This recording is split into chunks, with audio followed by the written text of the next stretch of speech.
Please don't let her die. She's all I have left." Businessman James Morrison had never cried in public, but there, on his knees in the cold hospital corridor, he begged for a miracle. The young woman he had humiliated for months was struggling between life and death because of him.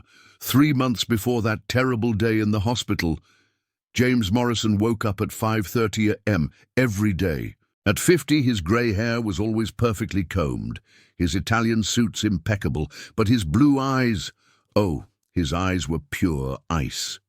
Trails of tears he never allowed to flow again. Coffee. Table. 5 minutes. They were always the first words of the day, dry as a dead twig. He walked down the white marble stairs that had once seen his bare feet run after a small child.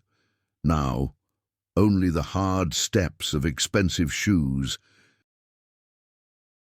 On the stairwell wall, rectangular marks showed where family photos had once smiled, all ripped away in a night of fury and pain. "Mr. Morrison," the previous housekeeper was trying to say, "perhaps you would like to—" "Shut up! I don't pay you to think." It was always like this. In 2 years, 15 employees quit. Cooks cried on their first day. Gardeners lasted a week at most. James had become a hurricane of bitterness, destroying anything resembling life or joy around him. In the attic, 23 cardboard boxes held an entire life. Wedding photos, baby clothes, children's drawings stuck to the refrigerator, all buried like corpses of happiness. "Nobody touches those boxes.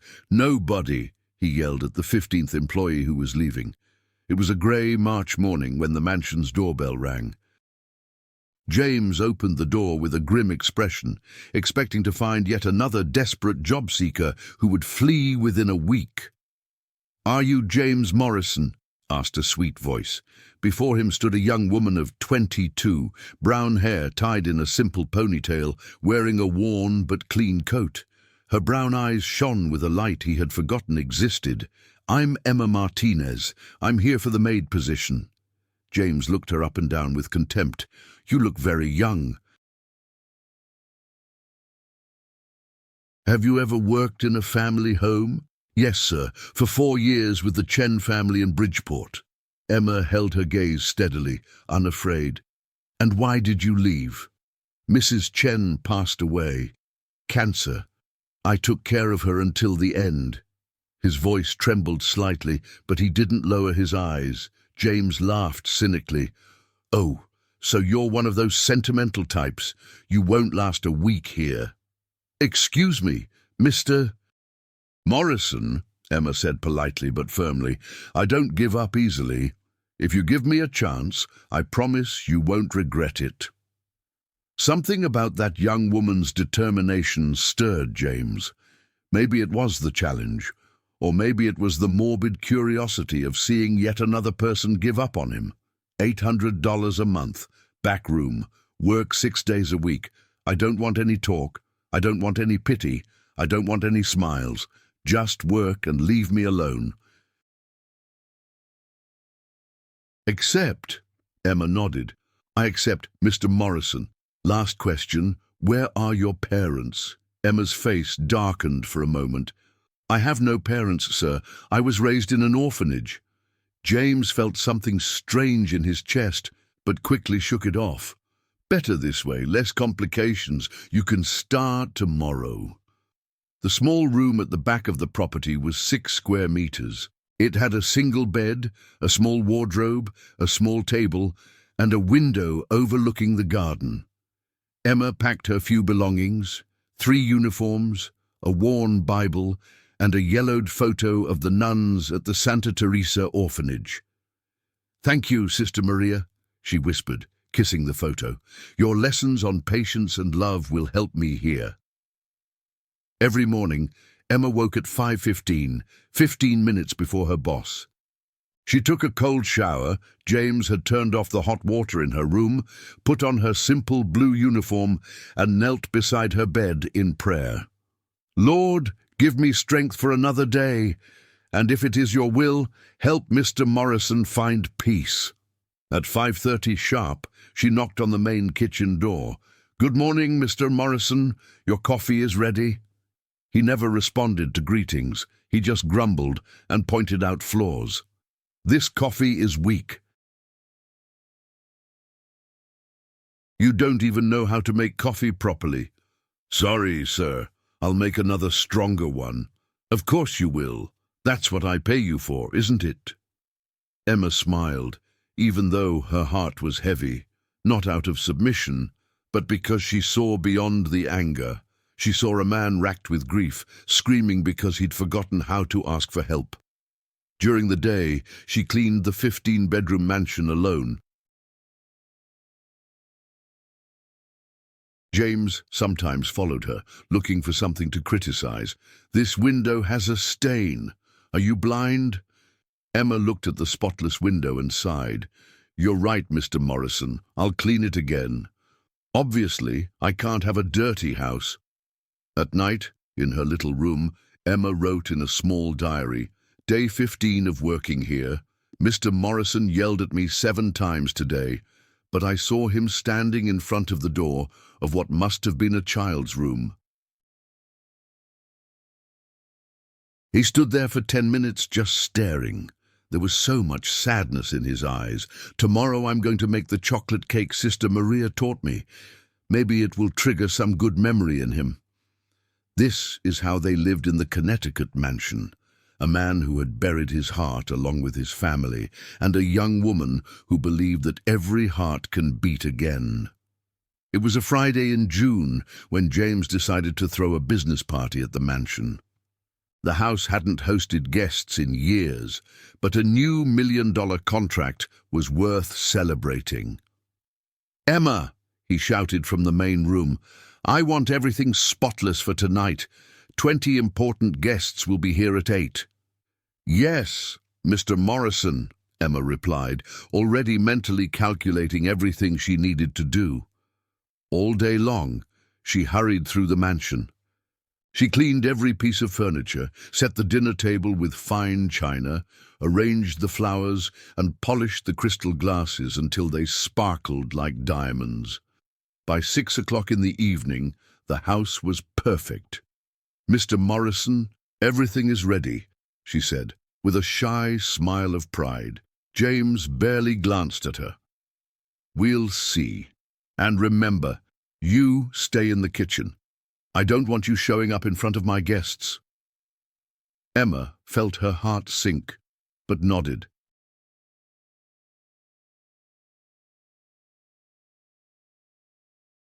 "Understood, sir." At 8 o'clock sharp, expensive cars began arriving, businessmen in suits, elegant executives, their wives covered in jewelry. James was smiling, something Emma hadn't seen in months. "Welcome to my home," James said, shaking hands and joking. Emma watched from the kitchen, preparing appetizers. "He knows how to smile," she muttered to herself. He just forgot how to do it to me." "James, what a magnificent house!" exclaimed one of the guests. "Thank you, Robert. All the best. You know how it is." The party was going well. Business talk, laughter, the sound of glasses clinking.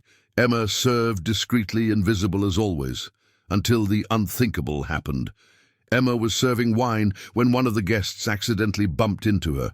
A few drops fell onto the expensive Persian rug. "Oh no," Emma whispered, her eyes widening in horror. James saw the red stain on the carpet, and his face flushed with anger. The party's cheerful atmosphere froze like a movie paused. Everyone looked at Emma, who was kneeling, desperately trying to wipe away the wine. "Emma!" James roared, his voice echoing throughout the entire mansion. "It was an accident, Mr. Morrison. I can clean it up. It'll come out. I promise." Emma spoke quickly, her hands shaking. Get up, now!" Emma stood, her legs shaking. The 20 guests watched in complete silence. James walked toward her with slow, heavy steps. His blue eyes burned with fury. "Look at that," he said loudly, pointing at Emma. 3 months of work, And she hasn't even learned how to pour a glass of wine. Mr. Morrison, Emma tried to speak. Shut up, you're incompetent, James yelled in front of everyone. People like you can't do anything right. Absolutely nothing. The guests were embarrassed. Some women looked away. Emma felt tears burn her eyes. I tried to do my best, she whispered. Your best? James laughed cruelly. Your best is a joke. You're a useless person who only causes me trouble.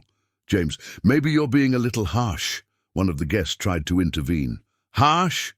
James turned to his friend. She ruined a $40,000 rug. And you think I'm being harsh?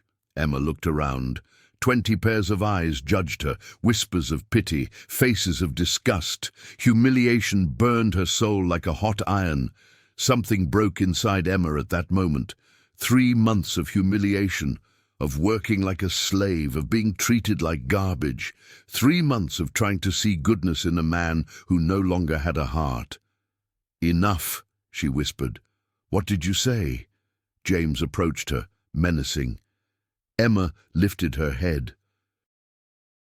Her brown eyes, always sweet, now shone with wounded dignity. I said enough.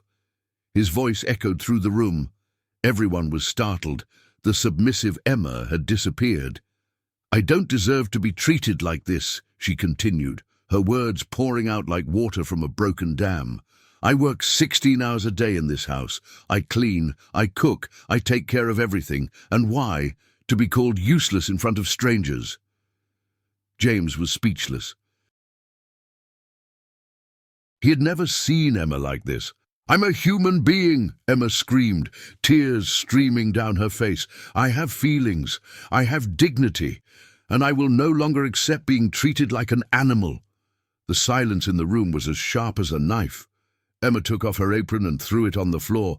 I resign, Mr. Morrison, in front of all your important friends. Because I'd rather starve to death in the street than live being humiliated by someone like you. And he turned to leave, leaving 20 guests open-mouthed and a James Morrison completely shocked for the first time in 3 years. Emma walked toward the front door with firm steps, even though her legs were shaking. Tears were streaming down her face, but she didn't look back. The guests whispered among themselves, embarrassed by the scene. Oh my God, how can he treat someone like that? One of the women muttered. James has always been tough in business, but this... Another businessman commented, shaking his head. James stood still for a few seconds, processing what had just happened. No one had dared to challenge him like that in his own home. His face turned purple with rage. Excuse me, he said to the guests, trying to maintain his composure. I have a matter to attend to. And he marched off after Emma, leaving 20 people gaping in the dining room. Emma reached the foyer and grabbed her small purse, which always sat on a chair near the door. Her hands were shaking so badly she could barely hold the handles. It's going to be okay, she whispered to herself. God will help me find another way. Emma! James's voice echoed through the hall like thunder.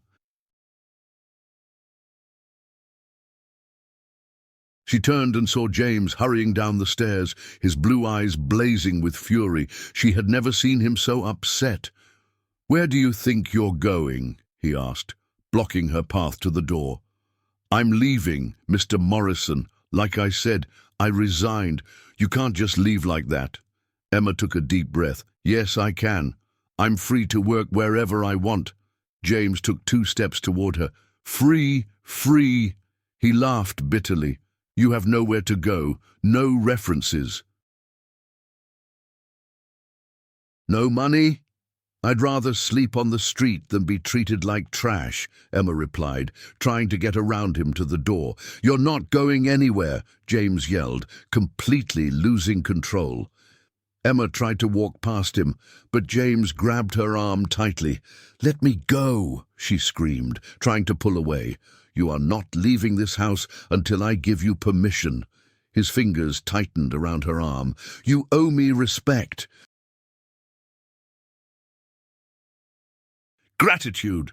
Gratitude!" Emma looked into his eyes in disbelief. "Why? For humiliating me every day. For giving you a job when no one else would," James growled.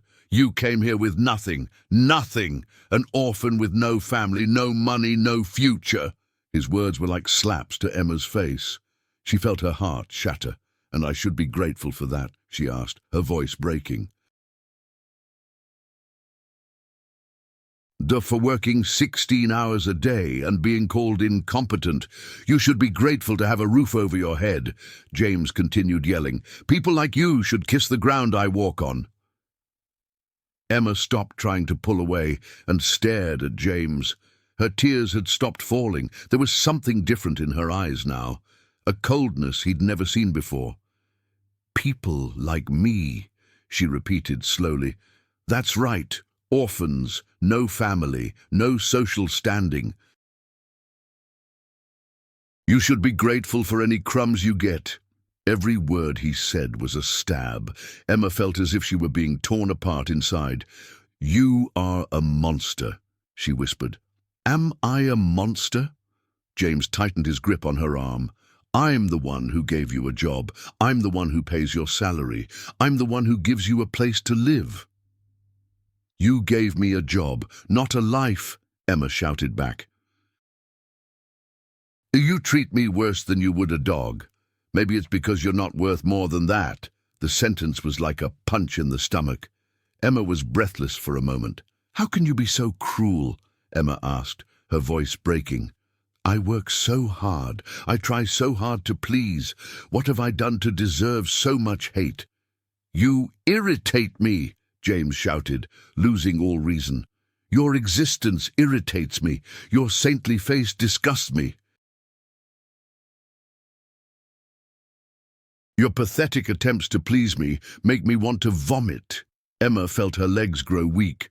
No one had ever spoken to her like that before, not even when she was a child in the orphanage and bullied. "Please," she whispered, "let me go. I promise you'll never see me again." "No!" James was completely out of control. "You will stay here and obey me. You will learn your place."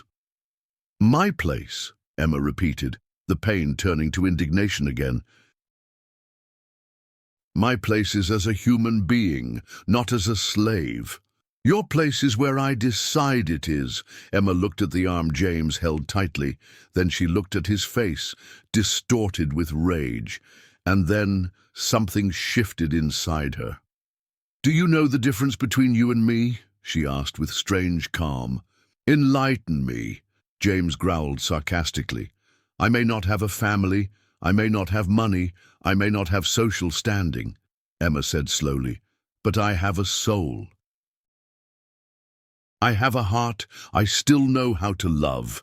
James was momentarily silent. "You have everything," Emma continued, "but you are the poorest man I have ever known, because you have lost the only thing that truly matters, your humanity."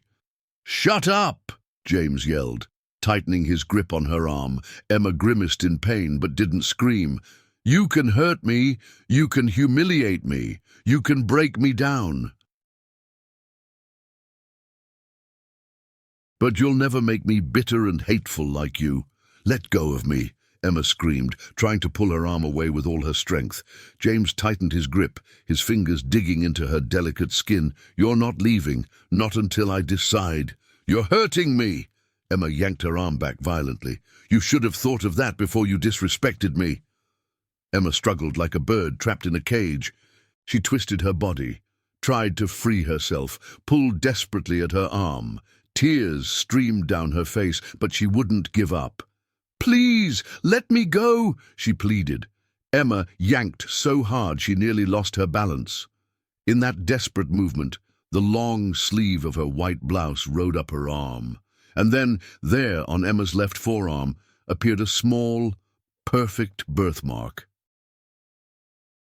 It was shaped exactly like a butterfly, the delicate wings, the tiny body in the middle, every detail as if hand-drawn. James looked at that mark, and the world stopped. Her blue eyes widened, almost as if they were about to pop out of her head. Her mouth opened, but no sound came out. The fingers gripping Emma's arm began to tremble. "No," he whispered so low it was barely audible. Emma continued to try to free herself, not realizing what had happened. "Let me go! Please!" But James was paralyzed, staring at that butterfly on her skin. "It can't be," James muttered, his voice coming out strangled. His hands began to shake uncontrollably. His face, which had been red with rage, was now white as a sheet. His eyes filled with tears he couldn't hold back. "No! No! No!" he repeated, shaking his head. Emma stopped struggling for a second, confused by his sudden change. "Mr. Morrison?" "What?" James released her arm suddenly, as if he'd touched a hot iron. He staggered back, clutching his chest. "Oh, my God," he whispered, tears starting to stream down his face. Emma stared at him blankly. Where was the furious man from seconds ago? James looked like he'd seen a ghost. "Are you okay?" Emma asked, startled by the radical change. James didn't answer. He just stared at her arm, which was still exposed, his eyes filled with tears and shock. "They can't be, after all these years," he muttered to himself. Emma quickly pulled her sleeve down, covering the birthmark. Something about James's strange reaction terrified her. I need to go," she said, taking steps back. "Wait." James reached out toward her, but his voice was so weak it was barely audible. "No!" Emma screamed. "I don't want to stay here anymore." "You're scaring me." James tried to take a step toward her, but his legs were shaking so badly he had to lean against the wall. "Please, don't go," he whispered. What was that? She thought as she ran. Why did he look like that? Behind her, James staggered to the door and saw her running down the dark street. "Emma!" he shouted, but she was already too far away. James held onto the doorframe, his legs weak, his heart racing. His tears fell uncontrollably as he murmured, "The butterfly, the same butterfly." Emma kept running until she reached the main avenue. Only then did she stop, panting and confused. She looked back and saw the Morrison mansion lit up in the distance. "What a strange man," she whispered, wiping away her tears. "First he humiliates me, then he gets like that. How sick!" She had no idea of the emotional tsunami she had left behind. At the mansion, James still stood at the door, staring out at the empty street. The party guests had long since left, but he hadn't noticed. 22 years, he whispered into the cold night. Could it be her? Could it really be her? His hands trembled as he touched his own tear-stained face. The birthmark he'd just seen was identical, exactly like the one he kissed every night before his baby daughter went to sleep. James closed the mansion door and stood in the hall, breathing as if he'd run a marathon. His hands wouldn't stop shaking. "The butterfly," he whispered to himself. "It was just like... but it can't be." He ran up the stairs, taking them 2 at a time. On the second floor, he pulled the rope that opened the trapdoor to the attic. The wooden ladder creaked down. 22 years, he muttered, climbing into the dark attic. The dim light from the lamp revealed stacks of dusty boxes, 23 boxes to be exact, each with a handwritten label: bedroom, baby clothes, family photos, toys. James walked straight to the box marked family photos. His hands were shaking so badly he could barely open it. "Please let me be wrong," he whispered, lifting the lid of the box. Inside were hundreds of photos yellowed with age. James picked up the first one carefully, as if it might break. In the photo, a beautiful brown-haired woman held a baby in her arms. They both smiled for the camera. On the back, written in delicate handwriting, Sarah and Ellis, 6 months. My Sarah. James touched the face of the woman in the photo. My beautiful wife. He picked up another photo. Baby Ellis sleeping in her crib, the butterfly mark clearly visible on her arm. James brought the photo closer to his eyes, studying every detail. The same brand. His voice came out strangled. Exactly the same. Could it be Emma, he thought. James sat on the attic floor, surrounded by the scattered photos. Each image was a stab in the heart. She was 6 months old when... He couldn't finish the sentence. Memories came back to him like a terrible movie. That Tuesday morning when he woke up and the crib was empty. Sarah's desperate screams, the police, the endless days of searching. Someone broke into the house during the night, he recalled, talking to himself. They took my baby, my little Eli's. He took a photo where he was kissing the butterfly mark on his daughter's arm. I kissed that little mark every night, he whispered, tears falling onto the photo. Every night before she went to sleep. Sarah never recovered, James continued, looking at photos of his wife. She cried for days at a time. She stopped eating. She stopped living. He remembered the 2 years of agony that followed. Sarah wasting away day by day, the sparkle in her eyes fading, blaming herself for the tragedy. If I hadn't left the window open. He repeated the words Sarah had said. If I had woken up. Sarah died of a broken heart. Literally, the doctor said it was severe depression, but James knew the truth. She died of longing for her daughter. And I became a monster, he admitted to the photos. I locked everything up here. I locked my heart too. James took a photo of baby Ellis and mentally compared it with the face of the young woman who had worked for him for 3 months. The eyes, he whispered. Sarah's same brown eyes. He staggered up from the floor, holding the photo.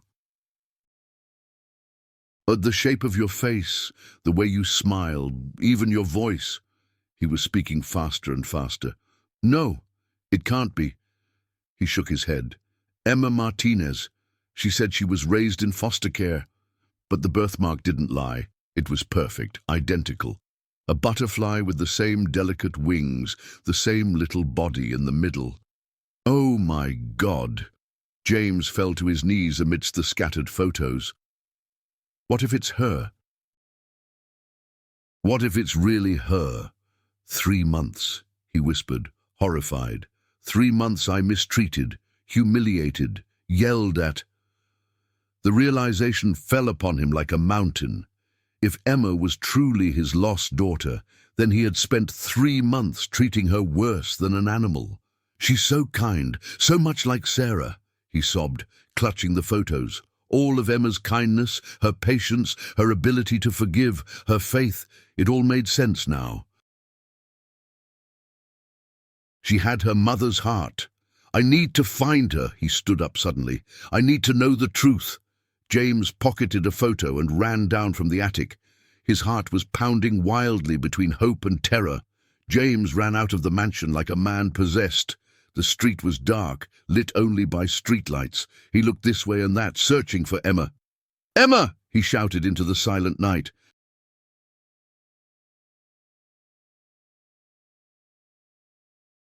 "Emma!" Far away, on the main avenue, he saw a small figure walking slowly. It was her.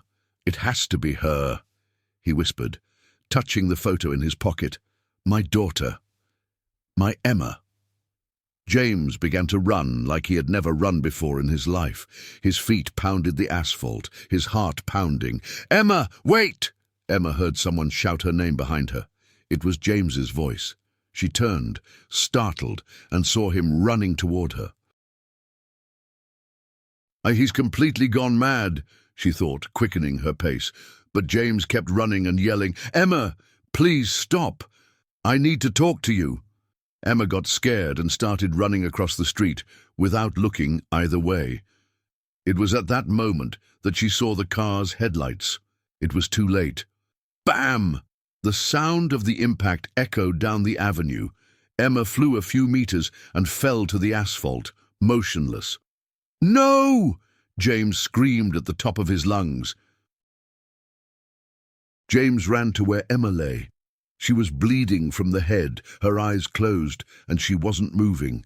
"Emma! Emma!" He knelt beside her, his hands shaking.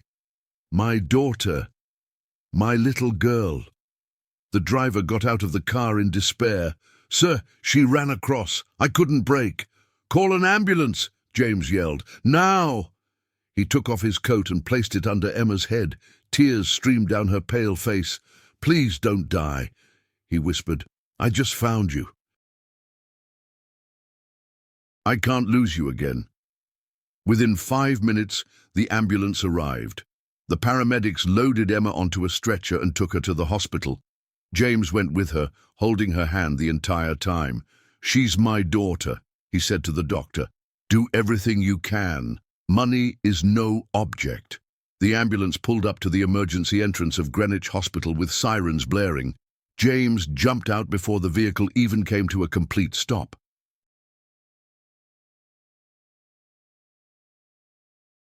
"Or be severe head trauma," the paramedic shouted to the waiting doctors. 22-year-old, hit by a car 15 minutes ago. Emma was wheeled into the hospital on a stretcher, still unconscious. James ran alongside, holding her hand. "Sir, are you a relative of the patient?" a doctor asked as they ran down the hallway. I am," James stuttered, then said forcefully, "I am her father." In the emergency room, James stood outside while the doctors worked. He paced back and forth, his hands shaking, whispering prayers. "Doctor," he called as a doctor came out of the room. "How is she?" "Stable for now, but we need to run tests. Are you sure you're her father? I need documentation." "Dr. Martinez," James read the name on the lab coat. "I need to ask you something urgently. Run a DNA test. Today. Now." The doctor frowned. "Sir, that's not standard protocol in emergencies." "Please," James grabbed the doctor's arm. "I'll pay any price. I need to be absolutely sure she's my daughter." "Okay, I'll get it done.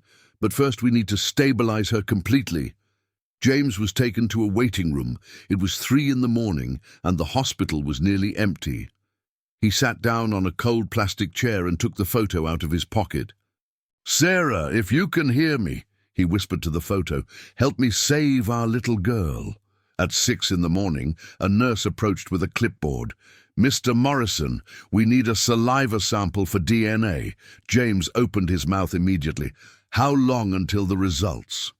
"Normally it's 48 hours, but since it's a medical emergency, we'll have it in 6 hours. 6 hours, James muttered. God, those 6 hours go by fast. At 9 o'clock in the morning, as James dozed in his chair, a nurse shook him by the shoulders. "Mr. Morrison, the doctor needs to speak to you." James jumped out of his chair. "What happened? Is she okay?" Dr. Martinez came running down the hall with a worried look on his face. "Mr. Morrison, Emma's condition has worsened. She has cerebral edema." "What does this mean?" James asked, his heart racing. "Brain swelling. We had to take her to the ICU. The next few hours are critical." James felt the ground disappear beneath his feet. She could die." The doctor hesitated before answering. "We'll do everything we can, Mr. Morrison." At 2 o'clock in the afternoon, Dr. Martinez returned with a sealed envelope. James was sitting beside Emma's bed in the ICU, holding her hand. "Mr. Morrison," the doctor said quietly, "the DNA results are back." James looked at the envelope in fear. Inside that folder was the answer to 22 years of suffering. "Open it, doctor. I can't." Dr. Martinez opened the envelope and read the paper. His eyes widened. Mr. Morrison, the test came back positive. 99.9% match. She is indeed your biological daughter. James slumped in his chair. 22 years of searching, of lost hopes, of shattered dreams. And his daughter was there the whole time, working in his house, being mistreated by him. My daughter, he whispered, kissing Emma's hand. My dear Emma. Doctor. James stood up from his chair in despair. Please save my daughter. Do everything. Call the best specialists in the country. Money is no object. Mr. Morrison, we are already doing as much as we can. No, James shouted. You don't understand. I've been looking for her for 22 years.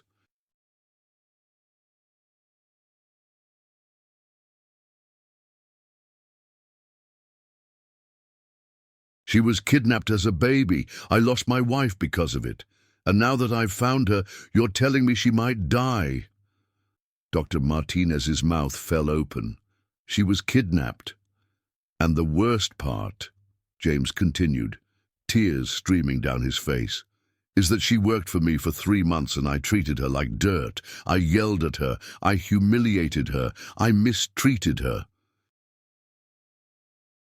She's my daughter and I didn't even know it. James knelt beside Emma's bed and cupped her face with both hands. Emma, my daughter, forgive me, he sobbed. Forgive your father for everything I've done. I didn't know. If I'd known it was you. Emma was hooked up to several machines. The heart monitor beeped irregularly. Her breathing was shallow. Is she listening? James asked the doctor. It's possible. Many coma patients can hear. James held Emma's hand tightly. Daughter, if you can hear me, please fight. Daddy's here. Daddy will never let anything bad happen to you again. At 4 in the afternoon, the alarms on the machines began to beep loudly. Nurses rushed into the room. What's going on? James shouted. His intracranial pressure is rising, a nurse shouted. Call the neurosurgeon. Mr. Morrison, doctor. Martinez said seriously, we're going to need to operate on you now. It's a high-risk surgery. James clung to the doctor's arm. Doctor, for the love of God, save my daughter. She's all I have left in life. We will do everything possible, but you need to sign an authorization. James signed the papers with shaking hands.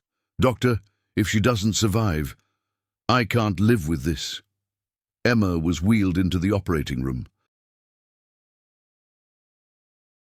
James stood alone in the hallway, staring at the closed door where his daughter fought for her life. After 22 years of searching, he had found her only to perhaps lose her forever. While Emma was in the operating room, James walked the hospital corridors like a ghost. His eyes were red from crying, his clothes were wrinkled, his hair was disheveled. Excuse me, he stopped a nurse. Does this hospital have a chapel? Yes, sir. Ground floor, corridor B. Shall I accompany you? No, thanks. I need to go alone. James staggered down the stairs. He had lost his faith so many years ago that he no longer remembered how to pray. But his daughter was dying, and he had no one else to turn to.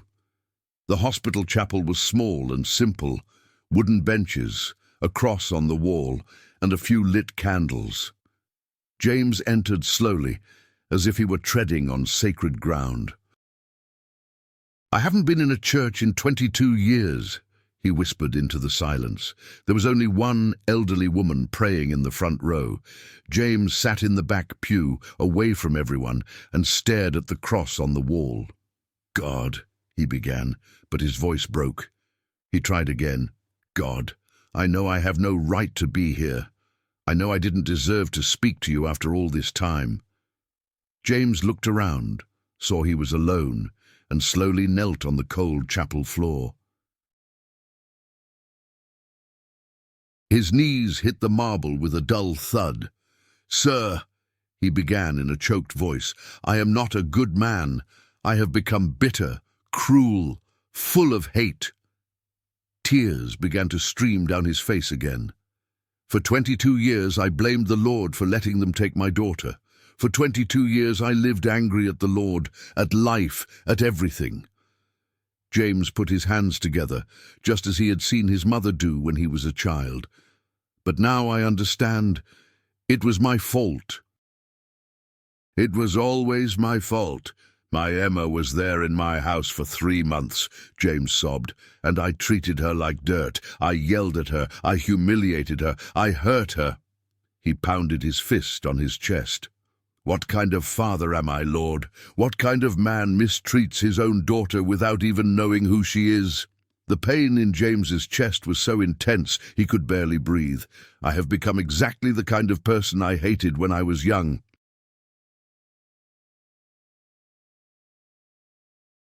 A man without heart, without compassion, without love. James bowed low until his forehead rested on the cold floor, in a position of complete submission.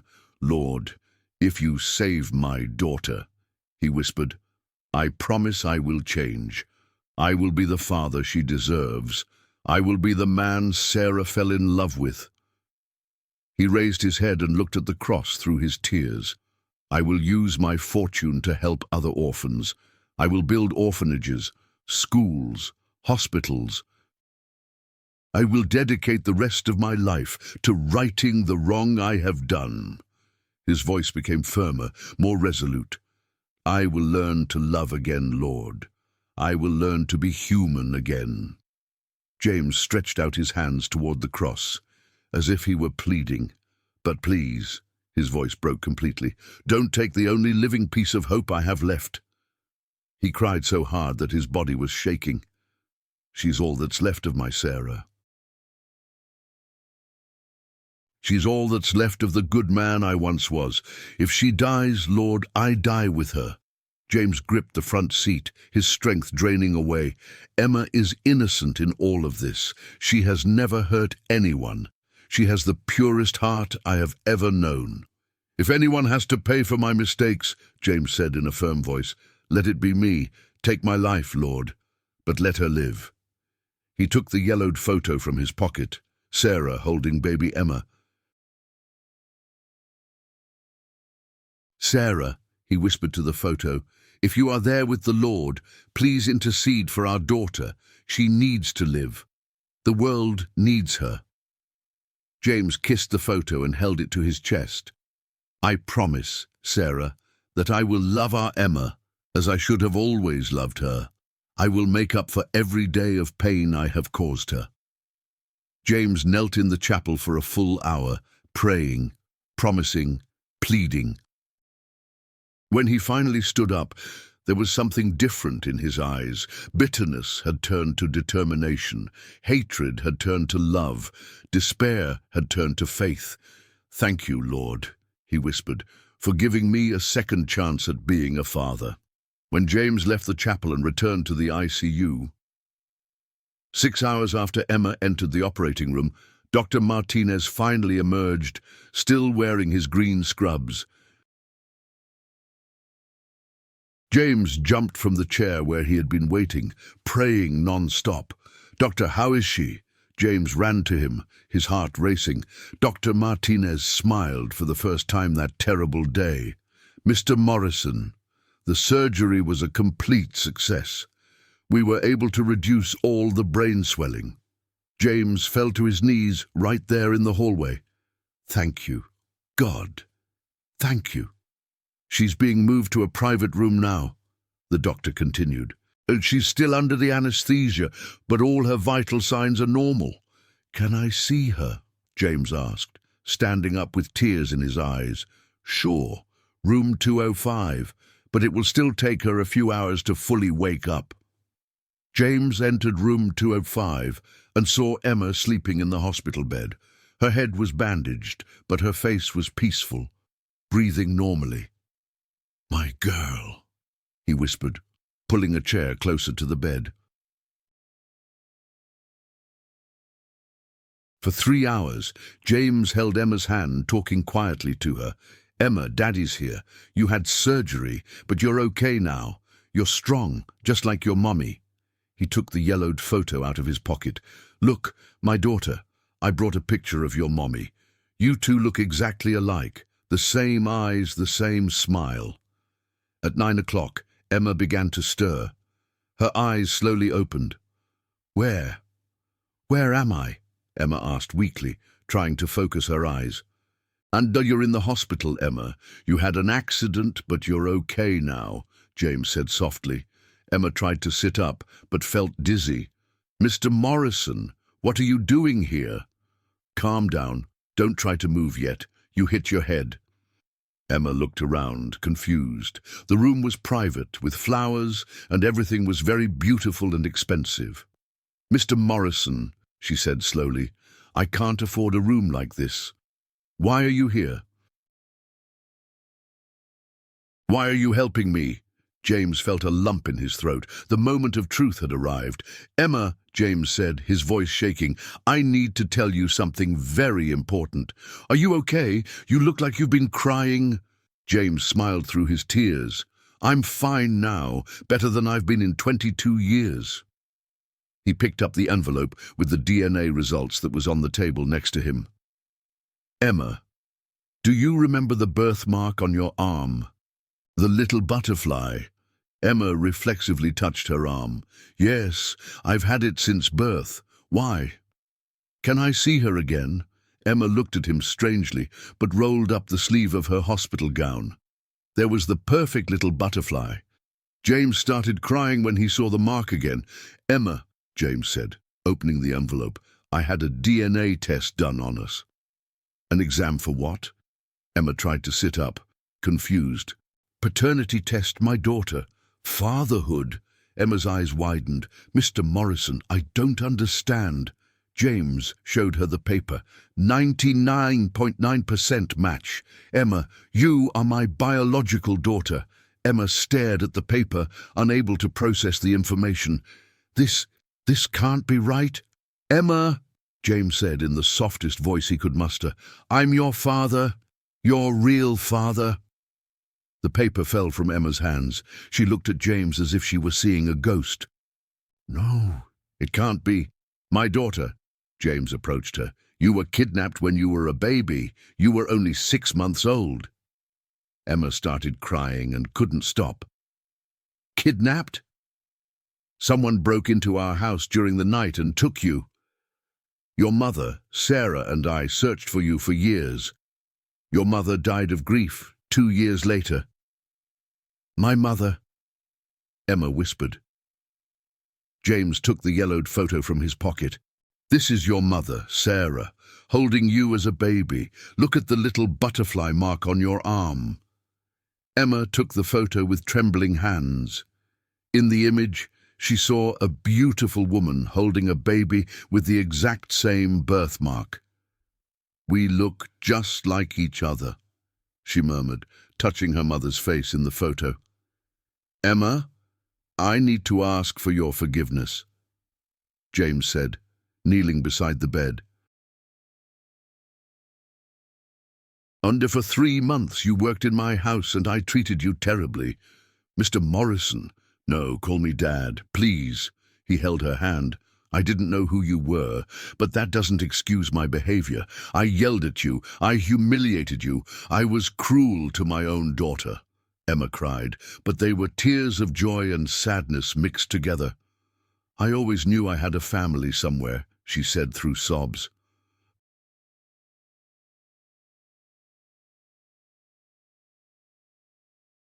"I always felt like something was missing in my life." "Tell me," James asked, "what was your life like? How did you grow up?" Emma took a deep breath and began to tell.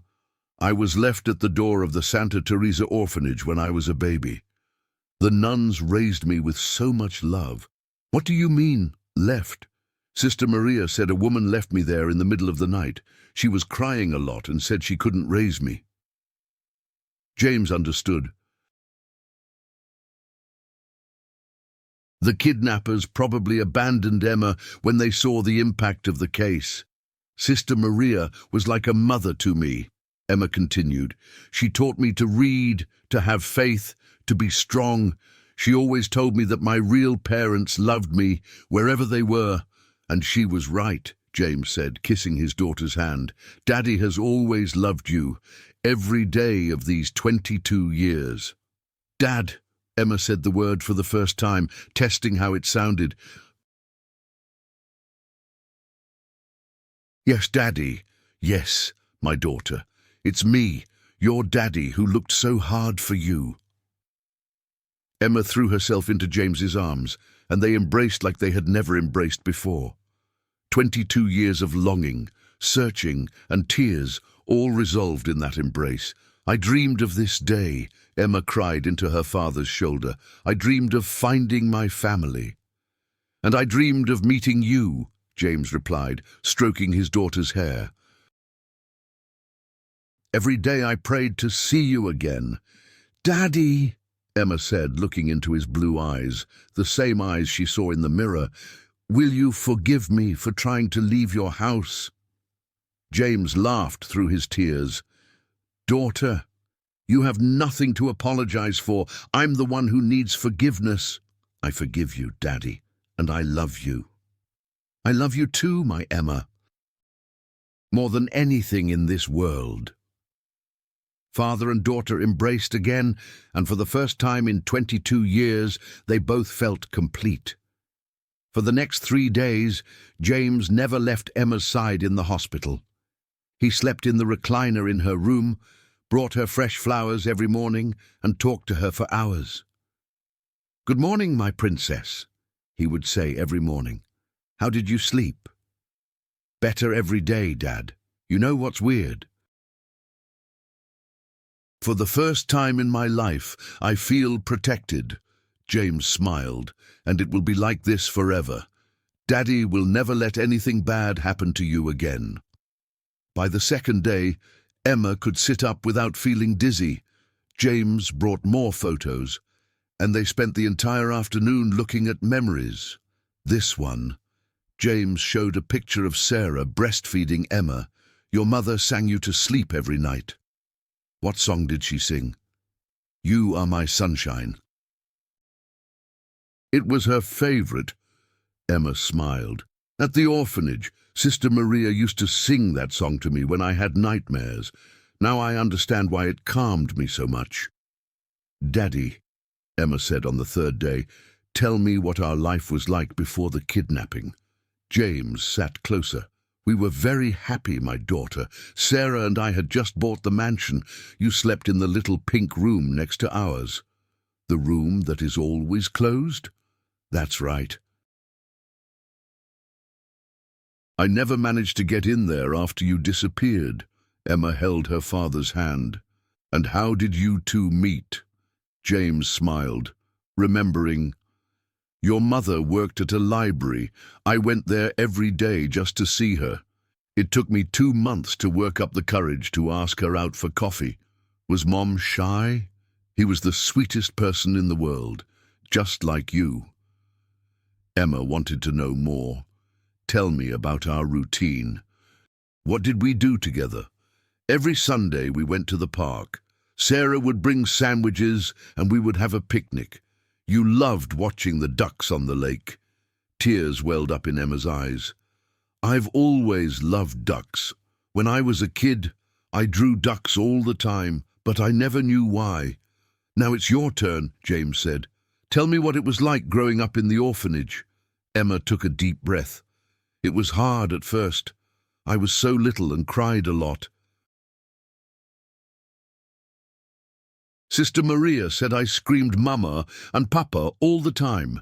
James felt his heart sink. You remembered us. I think so.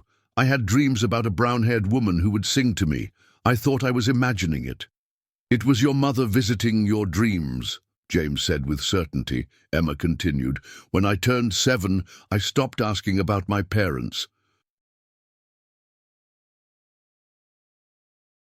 Sister Maria explained to me that sometimes God has different plans, but that my real parents loved me. And what was life like there? Sister Maria taught me everything. Reading, writing, having faith. She said I was special, that I had a different light. Now I understand. It was your love inside me. With each conversation, father and daughter got to know each other better, and the wounds of 22 years began to heal. "Daddy," Emma said on the fourth day, "you don't need to feel guilty about what happened at the mansion. You didn't know who I was." "But you should have treated anyone with respect," James replied, "no matter who they were." "It's true. But the important thing is that you've changed. I can see it in your eyes." James smiled. "You changed me, Emma. You taught me to love again. And you gave me the family I always dreamed of having." On the fifth day, when Emma was discharged from the hospital, James took her home. But this time, she didn't enter through the back door as a maid. She entered through the main door, like a daughter. "Welcome to your home, my princess," James said, opening the front door. Emma looked at the mansion with completely different eyes. It was no longer the place where she had been humiliated, but the home where she would grow up, loved by her father. "Our house, Dad," she corrected. "Our house." They embraced in the entryway, and for the first time in 22 years, the Morrison mansion echoed with the sound of happiness again. The family was complete again. Love had conquered time, pain, and all the wounds of the past. After the miracle of Emma's recovery, James Morrison fulfilled every sacred promise he had made to God that desperate night in the hospital chapel. The personal transformation was immediate and profound. The cruel and bitter businessman who had humiliated his own daughter for 3 months died in that chapel, giving way to a loving and devoted father. James now woke up every day with a purpose: to be the father Emma deserved and the man Sarah had fallen in love with decades ago. His natural kindness, buried by years of pain, resurfaced with full force. As for his financial promises, James acted quickly. In the months following their reunion, he donated 80% of his fortune to charitable causes. He built the Sarah Morrison Orphanage in honor of his late wife, where abandoned children received love, education, and the hope of finding adoptive families. He built 3 free schools in underprivileged communities and funded a children's hospital that served underprivileged children. Each institution bore a plaque that read, "In memory of Sarah Morrison and in celebration of the love that unites families." The promise to learn to love again was fulfilled naturally. James discovered that his fatherly love hadn't died in his heart, merely dormant with pain. With Emma by his side, he rediscovered his capacity for compassion, joy, and hope. The mansion, once cold and silent, once again echoed with laughter, affectionate conversation, and the warmth of a true home. The personal sacrifice he had offered to God, his own life in exchange for Emma's, transformed into a complete dedication to his daughter's well-being. James abandoned his selfish habits and began living for Emma, not out of obligation, but out of a genuine love that grew with each passing day. He studied her tastes, learned her stories from the orphanage, recognized every emotional scar, and dedicated himself to healing them with infinite patience. The most sacred promise, to love Emma as he should have always done, became the center of his existence. James made up for each lost day with moments of affection, deep conversations, walks they could never take, and hugs that held 22 years of longing. He taught Emma about her mother, about the family she never knew, and Emma taught him about faith, forgiveness, and the strength found in kindness. The miracle wasn't just medical, it was spiritual, emotional, and transformative. James Morrison fulfilled every promise he made that night of despair. and in doing so, he discovered that God had given him back much more than a daughter. He had given him back his soul. Emma not only survived, she thrived, loved and protected by a father who learned that true success isn't measured in dollars, but in hearts touched and lives transformed by love. The Morrison story has become legend in Greenwich, Connecticut, living proof that it's never too late to start over, that love can heal the deepest wounds, and that promises made to God in moments of despair have the power to transform not just a life, but the world around us.